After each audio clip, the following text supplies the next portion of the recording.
And I should tell you, there's been much discussion about that this morning.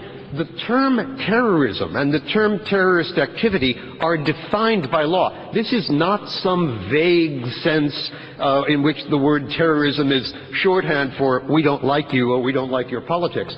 A terrorist organization is an organization engaged in such things as assassinations, bombings, hostage-taking, occupation of public spaces, this sort of thing.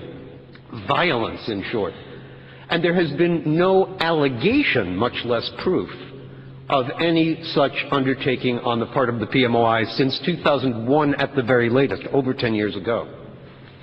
Well, the department again, after we resubmitted our petition at the end of 2010, the department again reviewed its records and provided to us redacted versions of the classified material on which it purports to rely.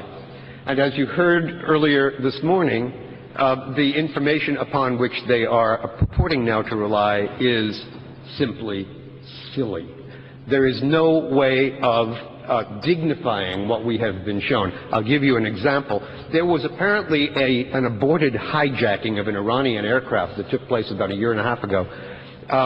The perpetrator was obviously someone who was mentally unbalanced and did not get away with the hijacking. When he was taken off the plane, the immediate report was that this was a mentally ill individual who was acting out some kind of fantasy.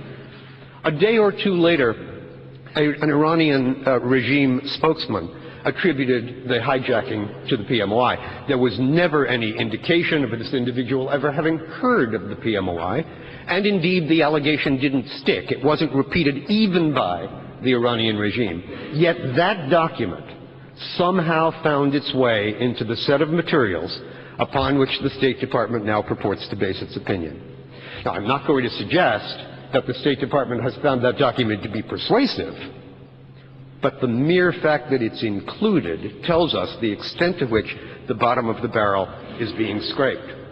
And as Judge McCasey indicated a moment ago, it's very important to see the situation of the delisting and the situation at Ashraf as intimately linked. We heard Judge Poe talk earlier about his conversation with Prime Minister Maliki and his suggestion that the congressional delegation visit Ashraf, which was rejected by the Iraqis. What Judge Poe did not tell you was that in informing the congressional delegation that they were not permitted to go to Ashraf, Prime Minister Maliki was quoted in the press as having said, "This is a terrorist organization. You wouldn't let foreigners visit a terrorist organization in your country, would you?"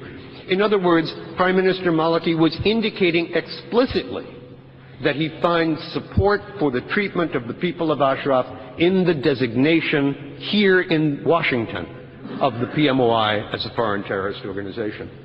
And I suspect that it is precisely the same justification that sustains Ambassador Lawrence Butler, who was quoted extensively in this weekend's, on Saturday's, New York Times, as having repeated virtually